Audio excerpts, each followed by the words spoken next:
nous voici pour le parcours d'obstacles, qui peut être une épreuve simple dans une Olympiade ou alors un thème à proprement parler seul sur 1h30.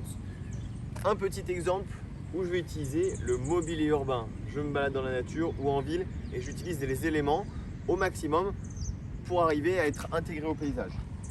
Premier effort, je vais vous demander d'aller faire un passage des plots bleus aux plots jaunes en faisant des squat jumps. À chaque élément, je vais montrer comment on choisit une version plus simple pour que tout le monde puisse faire ensemble. Le très sportif et le sportif très occasionnel. Donc, premier élément, je dois faire du squat jump. Je vais essayer d'arriver jusqu'au plot jaune. Pour celui qui est un petit peu moins sportif, on va vous proposer une option. L'option, je fais un pas, je descends. Un pas, je descends. Comme ça, tout le monde est sur le même effort et progresse à peu près à la même vitesse. C'est super important pour la cohésion. Deuxième épreuve, je vais demander d'aller faire le tour du muret pour se retrouver sur une troisième épreuve.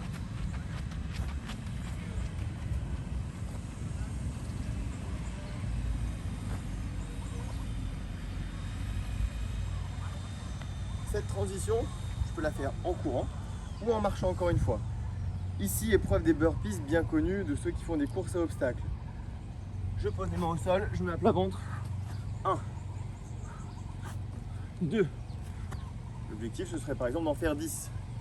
Celui qui est moins à l'aise en sport, et bien pareil, je vais trouver une option. On va se dire qu'on va simplement faire un burpee simplifié.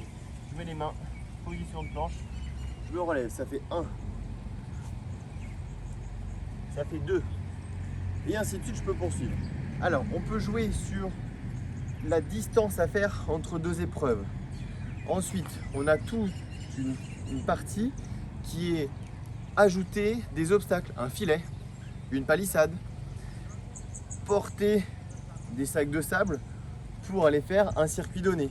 Bref, cette course à obstacles, elle est vraiment modulable en intensité, en durée, le but étant qu'elle soit accessible à tous.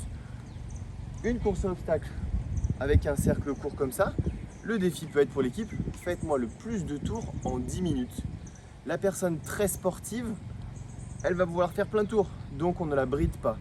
La personne qui est moins sportive, elle va essayer de faire 1, 2, 3 fois le tour. Du coup, tout le monde score pour la même équipe avec son intensité. Tout le monde se sent impliqué. Le but étant toujours d'aller sur de la cohésion d'équipe là-dessus pour terminer tous ensemble cette histoire commune de course à obstacles.